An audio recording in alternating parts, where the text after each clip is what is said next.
सुबह 9 बजे सिर्फ ETV उर्दू पर।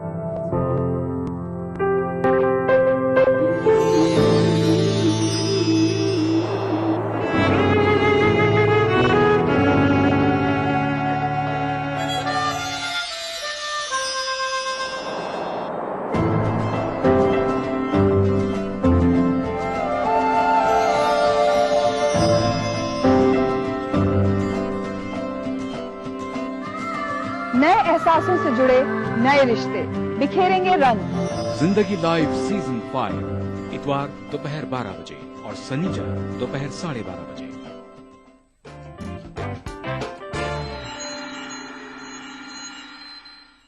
ब्रेक के बाद एक बार फिर इस्तकबाल है आप सभी का प्रोग्राम अक्से रसोई में।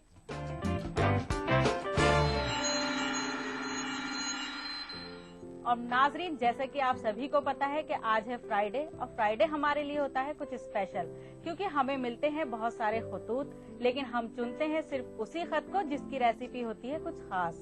तो वो खास रेसिपी भेजी है हमें दिल्ली से शबाना जी ने। तो आइए सबसे पहले इस्तकबाल करते हैं शबाना जी का। शबाना जी, आपका बहुत बहुत इस्तकबाल है कि आप हमारे स्टूडियो में आई।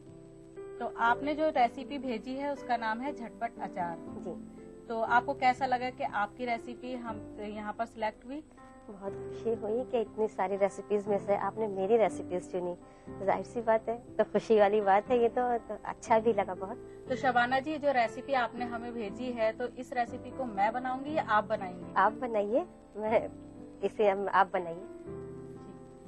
तो नाजरीन, जो रेसिपी शबाना जी ने हमें भेजी है उसका नाम है झटपट अचार। तो आइए सबसे पहले नजर डालते हैं उसमें इस्तेमाल होने वाले मसालों पर। हमें चाहिए कटी हुई मूली, नमक, पिसी हुई राई, कटी हुई गाजर, पिसी लाल मिर्च और हल्दी। तो आइए शुरू करते हैं इसको बनाना। सबसे पहले हम एक कढ़ाई लेंगे।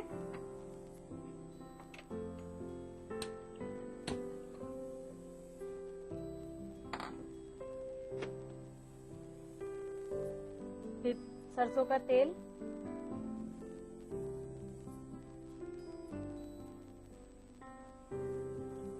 ये सरसों का तेल अचार में जो है हम सरसों का तेल ही डालते हैं।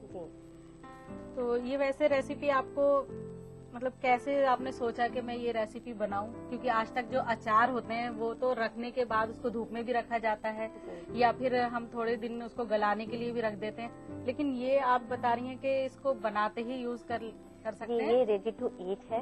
असल में ना आज की भागदौड़ की लाइफ में टाइम बहुत कम है हम लोगों के पास, ख्वातीन के पास। तो हम ये चाहते हैं कुछ ऐसा करें तो जल्दी जल्दी हमारा बन जाए और जायका भी हमारा खराब ना हो। तो इसीलिए हम इसे फ्राई करते हैं। पहले हम इसे धूप में सुखाएंगे भी नहीं और न ही हम इसको धूप में रखेंगे, बस सीधे डायरेक्ट हम इसे फ्राई करेंगे, यूज समान मेथड डालेंगे और इस्तेमाल करेंगे और वही जायका होगा इसका। तो ये तो बहुत अच्छी रेसिपी है कि अगर आपके पास टाइम नहीं है या आपको जल्दी है और आपको अचार खाना है तो आप फटाफट इसको बनाइए और इस्तेमाल करिए। इसके लिए हम एक जाली वाला चमचा लेंगे। जब ऑयल हमारा गर्म हो जाएगा तो हमें मूली को फ्राई कराएंगे। वैसे शबाना जी, आपके शौक क्या क्या हैं इसके अलावा? मैं विमेन एम्पावरमेंट पे काम करती हूँ, हाउस उसमें बच्चों पे भी वो करती हूँ, वर्क करती हूँ। जो पुअर एंड रिच बच्चे हैं उनको स्टडी लेवल उनका देखना, अपने घर में भी ये सब करना, बाहर भी। तो कुकिंग का आपको टाइम मिल जाता है? हाँ बिल्कुल, क्योंकि ये मेरा शौक है। एक्स्ट्रा शौक है ये। ये एक्स्ट्रा शौक और ये जरूरी भी है हम लोगों के लिए। जी।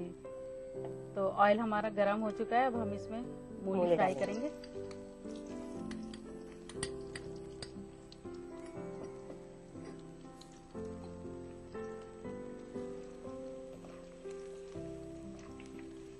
अचार के लिए हमेशा सरसों का तेल ही यूज होता है जी। तो ऐसा क्यों होता है कि इसका टेस्ट थोड़ा अलग होता है? हाँ, इसका टेस्ट अलग होता है। जो आजकल के तेल हम वो करते हैं जैसे उसमें वो बात नहीं आएगी। फैट फ्री होते हैं जी।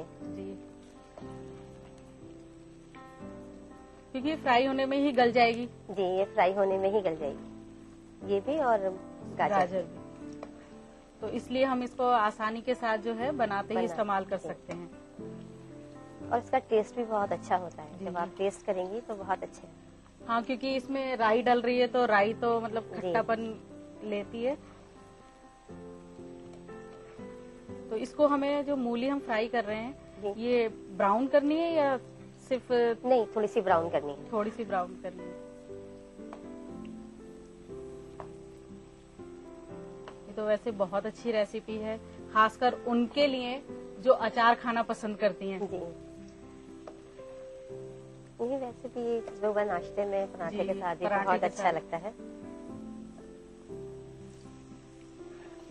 ये देखिए इस तरह से हो गई है।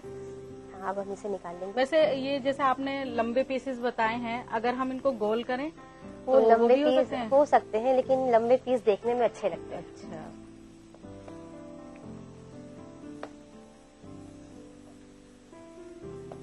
ये तो वैसे बहुत जल्दी बनने वाला अचार है जी, इसीलिए आपने इसका नाम झटपट अचार रखा है। जी, मेरे ख्याल में अब हमें निकाल लेने चाहिए ना? निकाल लेंगे।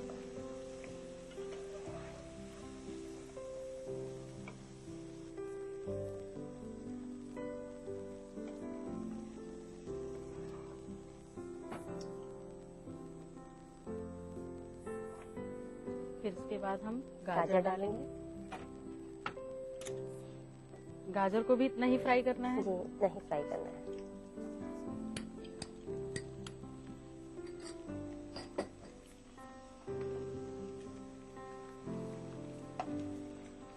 अब आज घर जाकर मैं भी इसी तरह से ये 2 चीजों का अचार बनाऊंगी ताकि कल से ही फिर खाना शुरू कर दें। सबको पसंद ही आएगा। जी, क्योंकि इसमें मैं देख रही हूँ इंग्रेडिएंट्स भी बहुत कम है। जी, ज्यादा नहीं है तो फटाफट बनने वाला अचार है ये। तो मेरे ख्याल में राई जो है वो जितना टाइम बढ़ता है जी, तो वो उतना ही खट्टापन देती है। जी हाँ। तो ये तो खट्टा भी काफी होगा। नहीं, इतने ज्यादा खट्टा नहीं हो पाएगा क्योंकि ये झटपट है, तो झटपट ही खत्म भी हो जाता है। अच्छा, झटपट खत्म भी हो जाता है। जी, गाजर क्योंकि फ्राई हो चुकी हैं।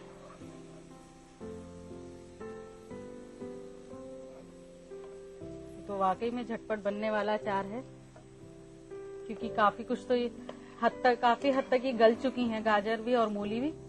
तो खाने लायक तो ये है ही। जी,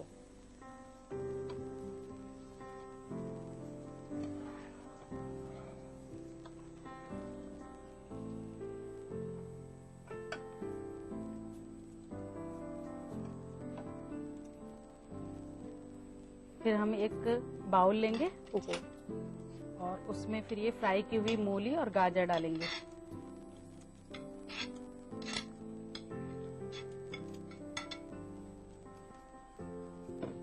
अब इसमें डालेंगे।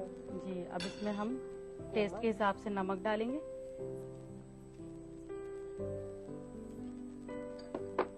मिर्च पाउडर,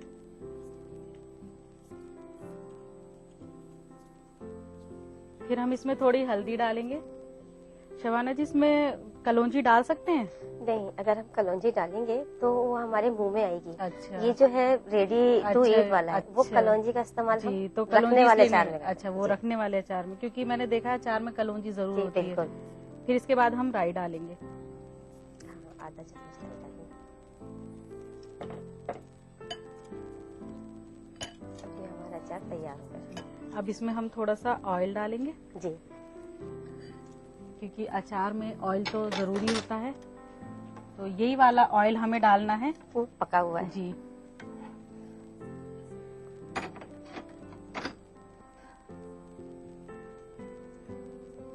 ज्यादा ऑयल नहीं डालेंगे, बस 3 चम्मच, और थोड़ा सा इसमें पानी डालेंगे।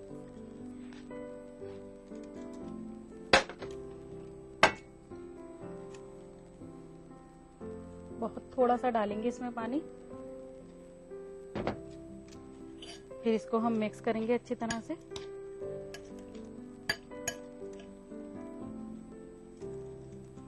नाज़रीन, अब अचार हमारा बनकर तैयार है। अब हम इसको सर्व करेंगे। सर्व करने के लिए हमें एक सर्विंग बाउल चाहिए।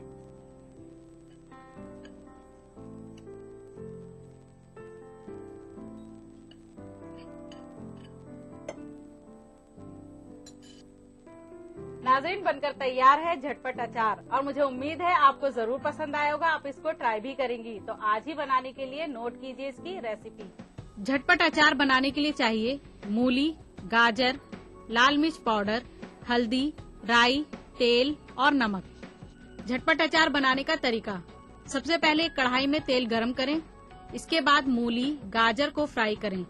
फिर एक बाउल में मूली, गाजर, लाल मिर्च पाउडर, हल्दी पाउडर, राई और तेल डालकर अच्छी तरह मिक्स करें। इसके बाद एक सर्विंग प्लेट में सर्व करें। तो नाजरीन, सबसे पहले शुक्रिया अदा करते हैं शबाना जी का, जिन्होंने हमें इतनी अच्छी रेसिपी भेजी। शबाना जी, आपका बहुत बहुत शुक्रिया कि आप यहाँ आई और आकर हमें इतनी अच्छी रेसिपी बताई। मुझे भी बहुत अच्छा लगा यहाँ आकर के और अपनी रेसिपी को यहाँ दिखा करके। तो नाजरीन, ये थी शबाना जी, जिन्होंने हमें इतनी अच्छी रेसिपी भेजी। अगर आप भी बनना चाहती हैं हमारे शो का हिस्सा, तो आप भी भेजिए एक अच्छी सी रेसिपी। अगर वो रेसिपी होती है सिलेक्ट, तो आपको मौका मिलेगा मेरे साथ मेरे किचन में अपनी रेसिपी बनाने का। तो जल्दी कीजिए नोट हमारा पता। हमारा पता है अक्से रसोई, 2E/12, 3rd floor, Jhandewalan extension, new Delhi 110055। हमारा ईमेल आईडी है responseurdu@etv.co.in।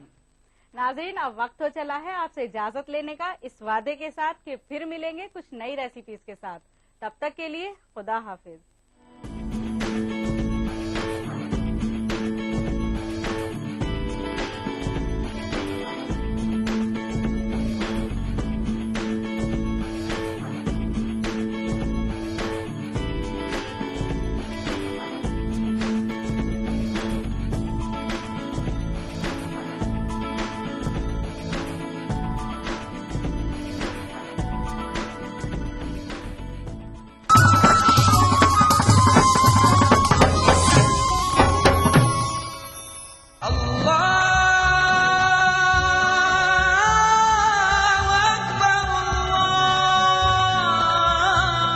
हर सुबह ईटीवी उर्दू की खुशबू से महके आपका घर आंगन। मांगने वाले मांग खुदा से। रूहानी कैफियत से सरशार कव्वालियों का हसीन गुलदस्ता।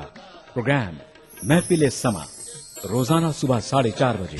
कुरान हमें एक बहुत बड़ी चीज देता है, वो है करेश, हौसला। पुरउम्मीद जिंदगी का सफर। प्रोग्राम रहनुमाए जिंदगी, हर पीर तक जुमेरात सुबह 5 बजे।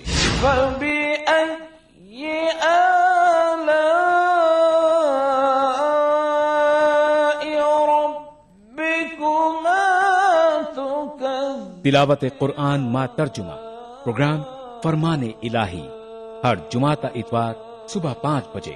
अल्हम्दुलिल्लाहि रब्बिल आलमीन, अर्रहमानिर रहीम। मस्जिदुल हराम मक्का मुकर्रमा से नमाज फजर के रूह परवर मनाजिर।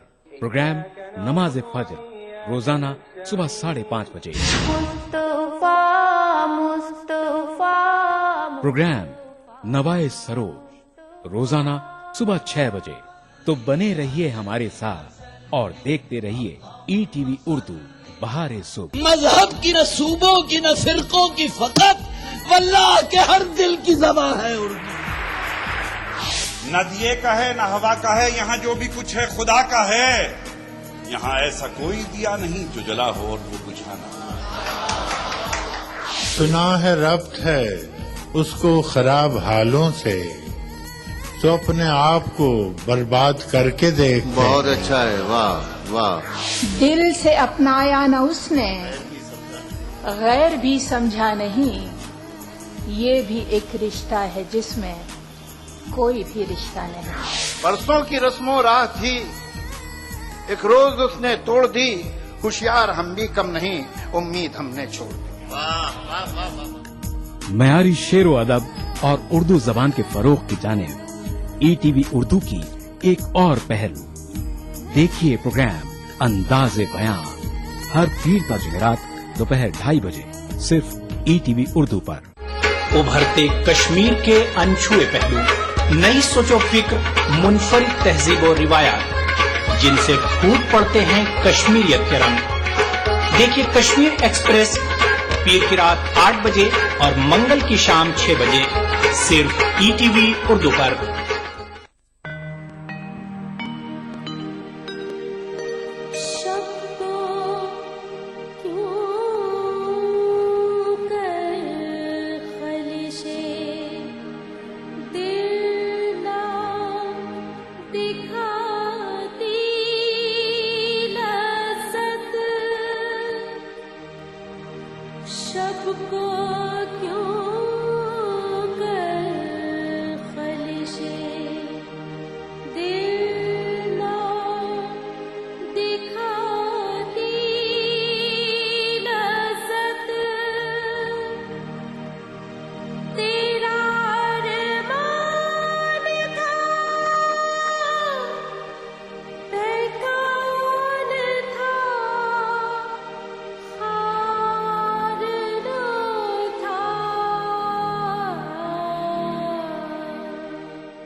ईटीवी उर्दू पर अगला प्रोग्राम।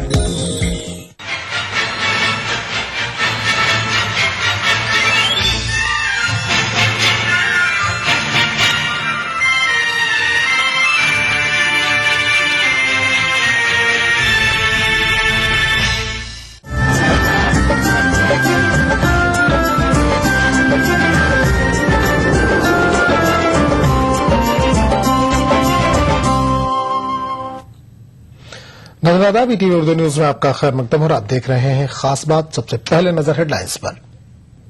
गुजरात फसाद पर पहली बार मोदी ने किया दुख का इजहार, कहा बेकसूर लोग मारे गए।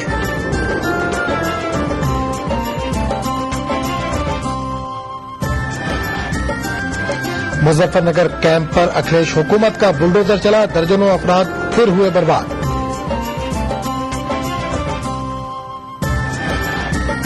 मुजफ्फरनगर के रिलीफ कैंप में रहने वाले 30 खानदानों के खिलाफ मुकदमा, कैंप में गैर कानूनी तौर पर रहने का इल्जाम। मरकजी हज कमेटी पर हाजियों के 18 करोड़ बकाया, खुद्दाम हज कमेटी का इल्जाम।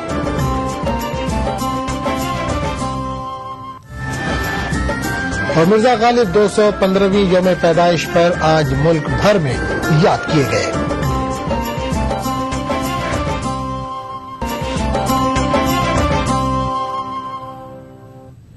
सबसे पहले आज की बड़ी खबर।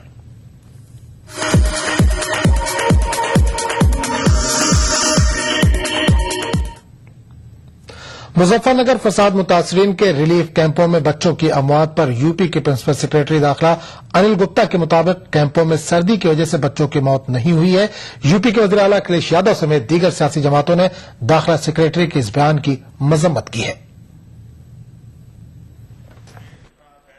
कुछ रोज कबल समाजवादी पार्टी सरबराह मुलायम सिंह यादव ने फसाद मुतासरीन से मुताल्लिक मुतनाज़ा बयान देकर मुतासरीन के जख्मों पर नमक छिड़कने का काम किया था और अब उत्तर प्रदेश के दाखिला सेक्रेटरी के बयान ने मुतासरीन के जज्बात को झिंझोड़ कर रख दिया।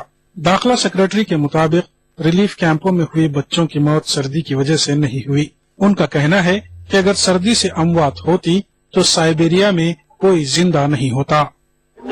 जो हमारे पास रिपोर्टेड है 2-3 केसेस 4 केसेस ऐसे हैं जिसमें उन्होंने निमोनिया बताया है। ठंड से मरा कोई नहीं बताया है। ठंड से कभी मरता कोई नहीं। अगर ठंड से मरते तो साइबेरिया में कोई ना बचता।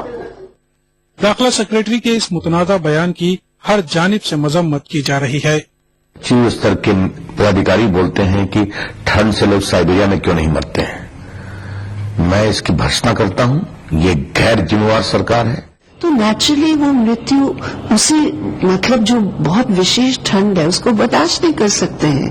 लेकिन ये कहना कि ये कोल्ड के कारण नहीं है तो इसका मतलब आप ये कहिए कि आप उनको राशन नहीं दे रहे इसके कारण है, तो ये बहुत गैर संवेदनशील बयान है और आउटलैंडिश है हम कहेंगे। अनिल गुप्ता के इस मुतनाज़ा बयान पर यूपी के वज़ीर आला अखिलेश यादव ने कहा कि सियासी लीडर हो या अफसर, हर किसी को बोलने में एहतियात से काम लेना चाहिए। कई बार सवाल जवाब में बातचीत में जो भाषा बदल जाती है, मैं समझता हूं उन लोगों को अपनी भाषा पे नियंत्रण रखना चाहिए और हम लोग भी कोशिश करते हैं। दाखिला सेक्रेटरी के खिलाफ हुकूमत क्या कार्रवाई करेगी, इस ताल्लुक से अखिलेश यादव ने जवाब देना मुनासिब नहीं समझा। अखिलेश यादव ने इल्जाम लगाया कि मुजफ्फरनगर फसादात के मुतासरीन के रिलीफ कैंपों के मामले पर सियासत करने की कोशिश की जा रही है। Bureau report, ETV news. उधर मुजफ्फरनगर फसाद मुतासरीन के लिए कायम लोई रिलीफ कैंप पर इंतजामिया ने बुलडोजर चला दिया है। मुतासरीन को जगह खाली करने की हिदायत दे दी गई थी। इंतजामिया के मुताबिक जिन मुतासरीन को मुआवजा दिया जा चुका है उन्हीं को रिलीफ कैंप से हटाया जा रहा है, जबकि कई मुतासरीन का कहना है कि इन्हें कोई मुआवजा नहीं मिला है। इसके बावजूद हुकूमत जबरन इन्हें रिलीफ कैंप से हटा रही है। कैंप वालों से इंतजामिया ने कहा कि इन्हें यहाँ की मिट्टी चाहिए, इसलिए तुम लोग अपनी झोपड़ी कहीं और बना लो।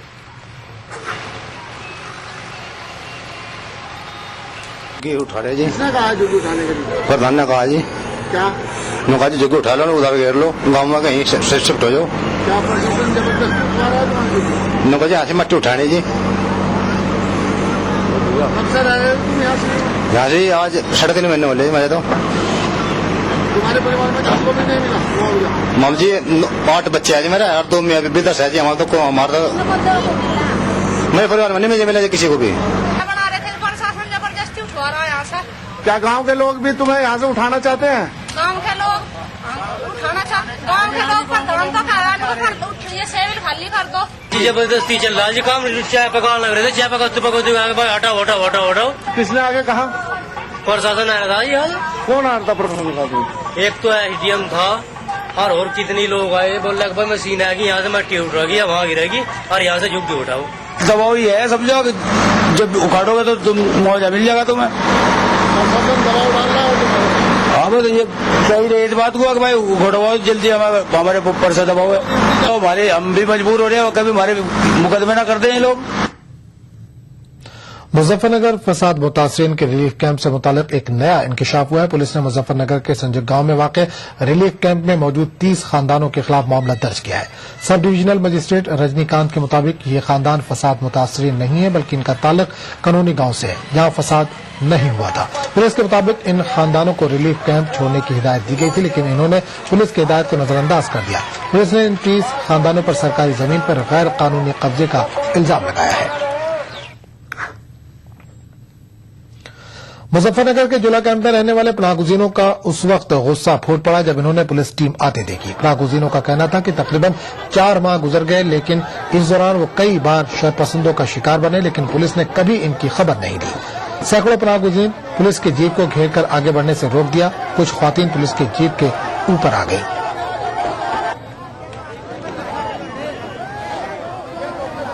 मुजफ्फरनगर में राहत शिविरों का क्या हाल है ये ईटीवी लगातार आपको दिखा रहा है और इस वक्त ईटीवी की टीम मौजूद है एक ऐसे कैंप में जिसका नाम जौली राहत शिविर है और जौला राहत शिविर में यहाँ पर हजारों की संख्या में लोग रह रहे हैं, लेकिन सरकारी दावों में सिर्फ एक कैंप दिखाया जा रहा है जो कि लोहे का कैंप है।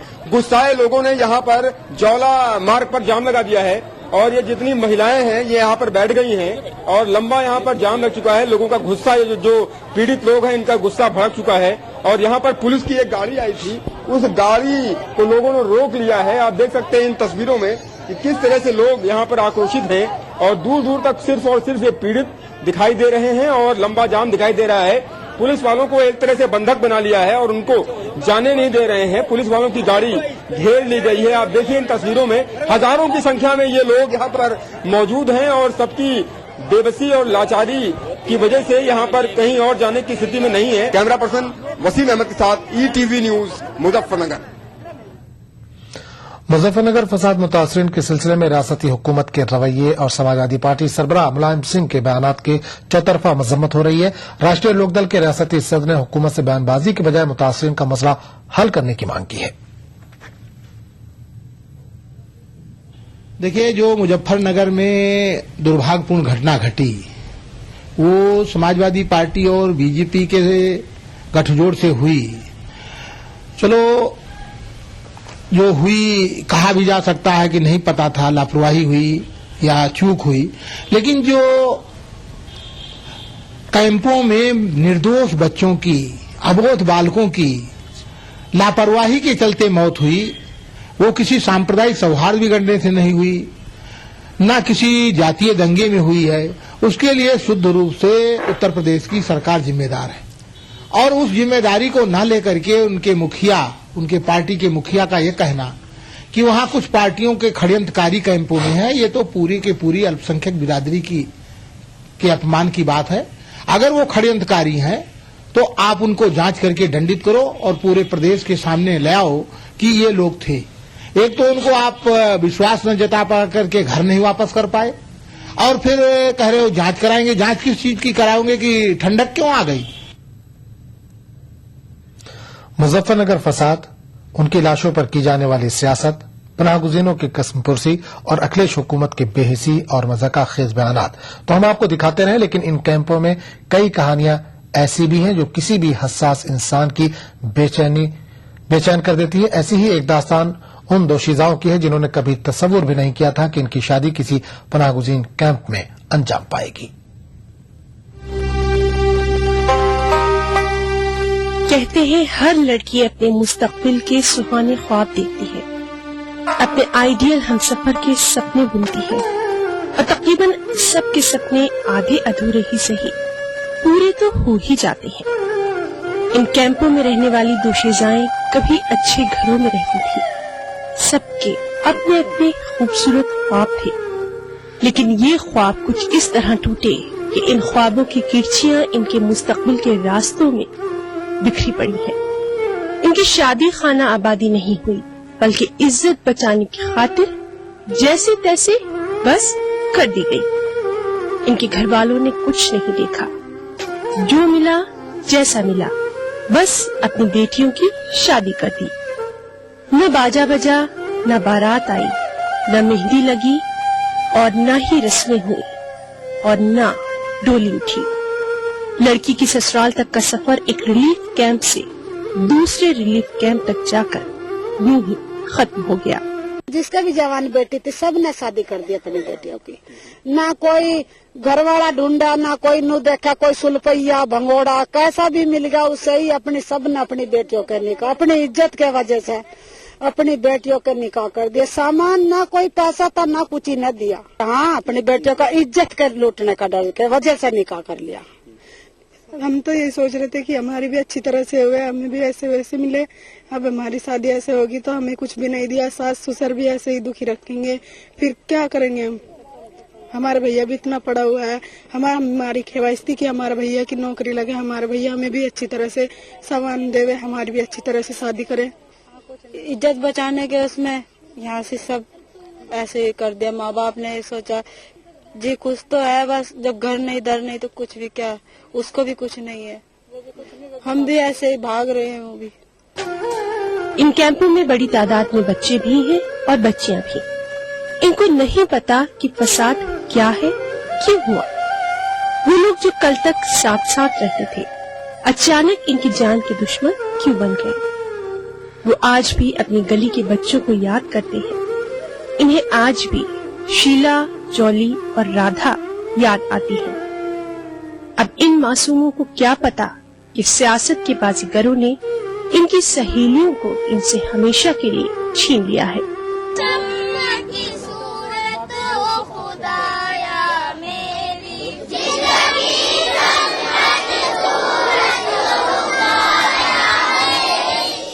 जो अपनी सहेलियों की भी याद आती है, अजी घर के सबको याद आती है। घर जाने का मन होता है? हाँ जी। कौन कौन सहेली थी, क्या क्या नाम था तुम्हारी सहेलियों के? नाम मतलब? काजल, अंजलि, और राधा। इन कैंपों में रहने वालों को अपने बच्चों के मुस्तकबिल की फिक्र खाई जा रही है। घर बार गया, जायदाद गई, अपने मारे गए और जिस हुकूमत पर इन्होंने भरोसा किया वही आज इन्हें दूसरी पार्टियों का एजेंट कहकर इनकी मदद से मुंह फेर रही है। इनकी हालत वही है कि अब ये जाएं तो जाएं कहां। Bureau report, ETV news. खास बात का सिलसिला जारी रहेगा, लेकिन एक छोटे से वक्फे के बाद। देखिए ईटीवी उर्दू सभी डीटीएच प्लेटफॉर्म पर, डिश टीवी पर चैनल नंबर 787, एयरटेल पर चैनल नंबर 610, टाटा स्काई पर चैनल नंबर 176, बिग टीवी पर चैनल नंबर 972, वीडियोकॉन पर चैनल नंबर 750। देखिए आपका अपना चैनल और भी बेहतर क्वालिटी में।